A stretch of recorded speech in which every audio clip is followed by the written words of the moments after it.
Sveiki visi, su jumis ir vėl aš Austėja iš Cubles ir sveiki atvykę į naująjį tech naujienų epizodą. Pirmą, norim labai pasidžiaugti ir padėkoti už 100 subscriberių. Labai džiaugiamės kiekvienu jūsų ir didelis ačiū nuo visos mūsų komandos. Ir taip pat labai sveikinam mūsų konkurso nugalėtoją. Jeigu nori atsiimti savo kofijo kavos prizą, susisiek su mumis Instagrame.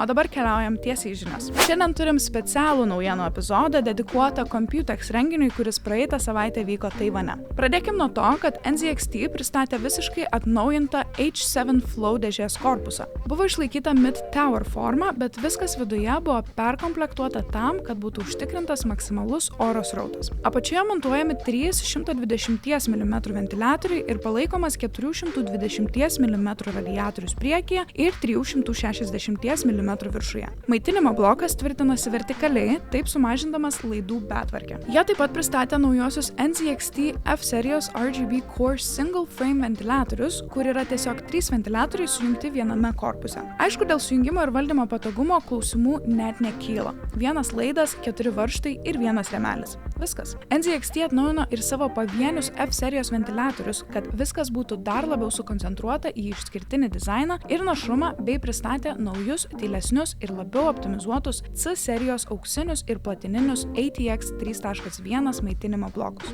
Dabar pereikim prie Corsair. Pas juos stende matėm labai daug naujų pavienių ventiliatorių. Jie išleido net 4 serijas – RX, LX, QX ir RS juodos bei baltos spalvos ventiliatorius, kurie skiriasi savo dizainu ir našumu. Pavyzdžiui, LX serija pasižymi 2 RGB juostomis, o RX serija turi net 30 mm storio ventiliatorius. Žodžiu, tikrai turėsit iš ko rinktis. Taip pat visiems streameriams ir ne tik buvo pristatyta išskirtinio dizaino Elgato Customs kolekcija, iš kurios galima išsirinkti jau ne tik baltos ir juodos spalvos Stream Deck ir mikrofoną, o šiek tiek labiau crazy. Beje, kalbant apie dizaino atnaujinimą, jie taip pat pademonstravo naujas Corsair One i500 kompiuterio dėžes su custom priekiu. Verta atkreipti dėmesį ir į naujuosius IQ Link Titan RX RGB I/O aušintuvus, kurie turi visiškai kitaip sukonstruotą plokštelę, kad galėtų maksimaliai prisispausti prie procesoriaus ir jį dar efektyviau aušinti. Na, o žavus pompos dangtelis tikrai nepaliks abejingų.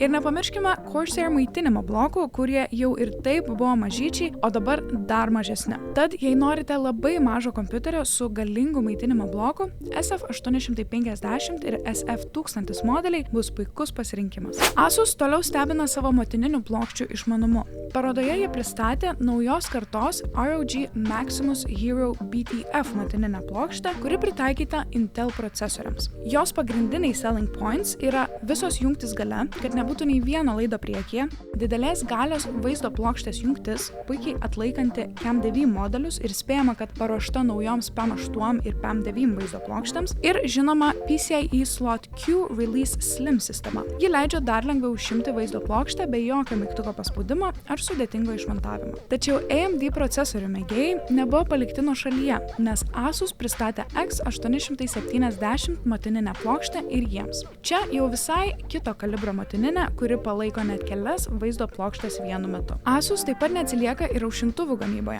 Pristatė ProArt ir ROG Strix linijų I/O aušintuvus ir visiškai naujas Prime LC bei Asetek Coldplay aušintuvų serijas. Vieną tikrai verta paminėti, tai I/O aušintuvas su lankstomu OLED ekranu, kuris turėtų uždengti laidus einančius iš pompos į radiatorių. Naujoji Asus ROG Azoth Extreme klaviatūra pripažinta kaip viena geriausių kada nors sukurtų klaviatūrų. Ji kompaktiška, pagaminta tik iš aukščiausios kokybės medžiagų, lengvai modifikuojama ir, kas įdomiausia, vienu mygtuko paspaudimu galite valdyti mygtukų paspaudimo lygį, tiksliau, kaip stipriai jos galite paspausti. Kas yra nuostabu, kad ją bus galima naudoti tiek darbui, tiek žaidimams ir ji puikiai prisitaikys prie kiekvieno vartotojo poreikio. Asus pristatė ir kitus kompiuterio priedus. ROG Harp Ace Extreme Carbon Fiber pelytę, ROG Delta 2 ausines ir ROG Rapture GTBE 19000 Wi-Fi 7 interneto maršrutizatorių. O turbūt įdomiausia, kad buvo išleisti ir naujieji 5K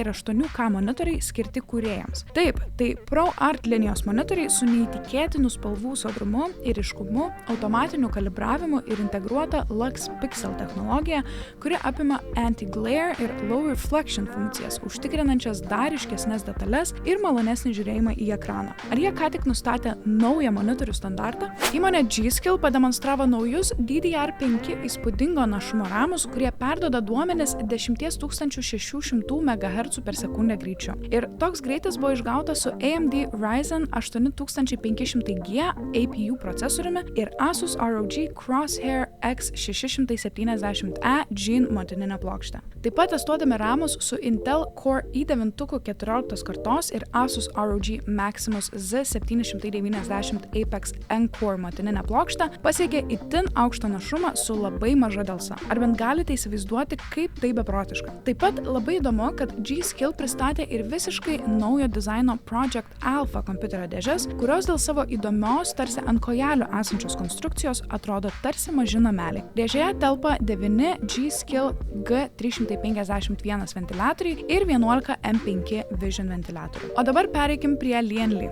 Pradėkim nuo pigiausios kada nors Lian Li pagamintos kompiuterio dėžės Langcool 207. Ji bus vidutinio dydžio, tilps iki 8 ventiliatorių ir 360 mm radiatorius. Priekyje juodas tinklelis, kad būtų užtikrintas geras oro srautas, o šone paliktas tamsintas grūdintas stiklas. Dėžė atkeliauja su jau 2 integruotais ventiliatoriais, kas jums dar labiau sutaupys pinigų. Jie taip pat pristatė išskirtinio dizaino Langcool 217 dėžę, kurios korpusas yra pagamintas iš tikro medžio. Tai beveik tokio pačio dydžio, tik šiek tiek brangesnė 216 modelio versija, kurioje telpa 380 mm vaizdo plokštė. Ir pademonstravo O11 Vision Compact dėžę, kuri pagal pavadinimą yra kompaktiškesnė ir šiek tiek pigesnė O11 Vision versija. Jau ko, bet tokių įspūdingų maitinimo blokų turbūt mažiausiai tikėjomės pamatyti Lian Li stende. Ir jie tai padarė.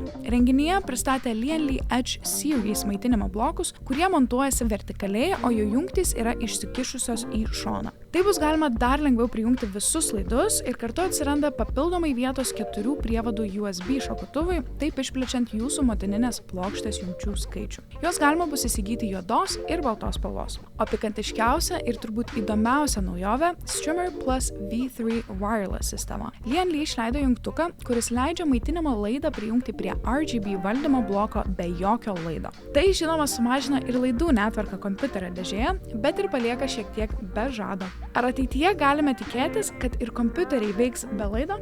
Fractal visiškai netikėtai išleido pirmąsias savo ausines Fractal Design Scape. Išlaikydami įmonės minimalistinio skandinaviško dizaino estetiką, jie sukūrė baltas ausines su sidabrinėmis metalinėmis detalėmis ir šviesiai pilkomis pagalvėlėmis. Ausinės patogiai kraunasi apvalioje, mieloje ir prie ausinių formos pritaikytoje stotelėje. Mikrofonas lengvai nusiema ir vėl užsideda. Iš pirmo žvilgsnio jos atrodo tikrai prabangiai ir gražiai šviečia. Jas galima įsigyti ir juodos spalvos. Fractal taip pat išleido naujas kompiuterių dėžes Fractal R2 su medžio fragmentais ir Fractal Mood, kuri nuoširdžiai atrodo kaip garso kolonėlė, ir ergonominė Fractal Refine kėdė, kuriuos sudėjus į vieną setupą, viskas atrodo nuostabiai gražiai.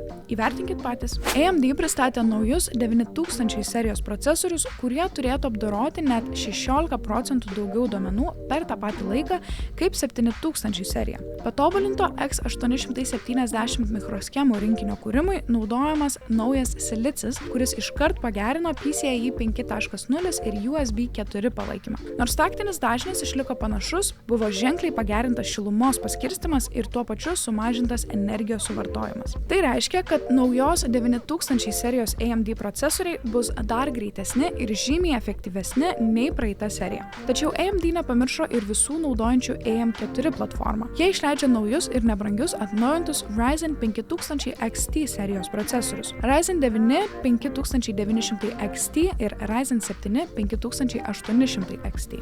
Na, o MSI tikrai visus pribloškė su naujaja MEG Vision XAI kompiuterio dėže, per kurios visą priekį įmontuotas jutiklinis Full HD ekranas. Jame galėsite naršyti, atidaryti mėgstamas programėles, valdyti ventiliatorius, matyti temperatūrą, greitį ir kitus svarbius kompiuterio rodiklius. Ir tai dar ne viskas. Pavyzdžiui, Twitch streameriams bus itin patogu per šį ekraną atsidaryti savo chatą ir matyti, ką jums rašo žiūrovai, arba tiesiog palikti jį OBS programai. Per jį taip pat galite žiūrėti ir YouTube video. Tad kam tas monitorius išvis reikalingas?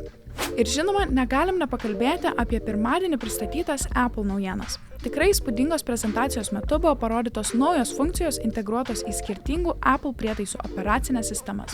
Pradėkime nuo Apple Vision OS 2. Dabar galėsite dar geriau ir ryškiau matyti 2D nuotraukas, kurioms bus sukuriamas erdvinis vaizdas. Vos poros gestų pagalba galėsite lengviau pasiekti Home, žinutę ir Mac virtualaus ekrano programėlę bei patikrinti laiką ir baterijos likutį. Toliau buvo pristatytas iOS 18 mobiliesiems telefonams, tačiau čia buvo parodyta itin daug funkcijų, kurias Android telefonuose buvo galima keisti jau prieš N metų. Tad kai kurie momentai skambėjo gan juokingai, kaip pavyzdžiui, programėlės galima išdėstyti jums norimą tvarką ir taip pat tamsusis režimas, slaptas aplankas ir programėlių rūšiavimas į aplankus.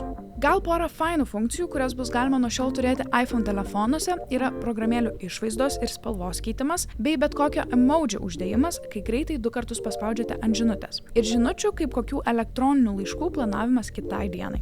Taip, nuo šiol niekada nepamirškite pasveikinti draugų su gimtadieniu, nes žinutę galėsite užstatyti, išsiųsti jau iš vakaro. Kas jau turite AirPods Pro, tai jie buvo taip pat atnaujinti ir nuo šiol žmonės, su kuriais kalbate, galės dar geriau jūs girdėti, net jei aplinkui bus didelis triukšmas arba stiprus vėjas. Watch 11 atnaujinimas leis jums stebėti savo sveikatą ilguoju laikotarpiu. Tai reiškia, kad laikrodis matuos, kaip per laiką jūsų treniruočių intensyvumas veikia jūsų kūną. Taip pat galėsite lengviau įsivertinti, ar tos treniruotės jums tikrai tinka ir leis greičiau atpažinti simptomus, jei kažkas yra ne taip. Apie iPad OS 18 buvo pristatyta tik kaip naudojant Apple Pencil Pro galima užrašyti ilgus matematinius veiksmus skaičiuotuve ir iPad tai supras ir suskaičiuos. Į atnaujintą macOS Sequoia atkeliauja visos funkcijos iš iOS 18 ir iPad OS 18. Fainiausia tai, kad nuo šiol be jokio papildomo prisijungimo savo iPhone ekraną galėsite matyti atvaizduotą ir Mac ekrane. Tad per Mac galėsite kontroliuoti savo telefoną, atidaryti programėlės, matyti užrašus, nuotraukas ir panašiai.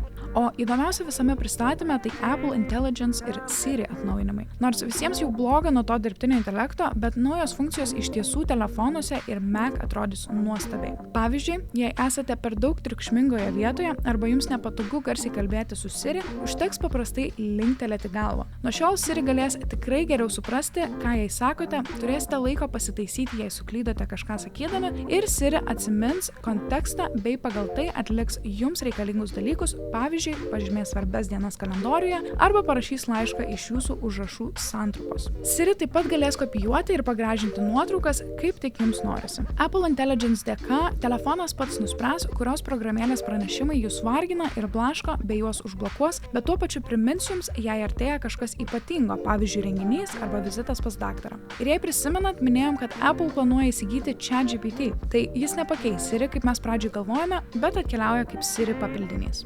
Tiek tų žinių šios dienos Tech naujienų epizode. Labai ačiū, kad vėl mane žiūrėjot. Nepamirškit subscribinti mūsų kanalą ir palaikinti šitą video, jei jums jis patiko. Pasekti mūsų visose socialiniuose tinkluose ir susitiksim kitą savaitę. Ade!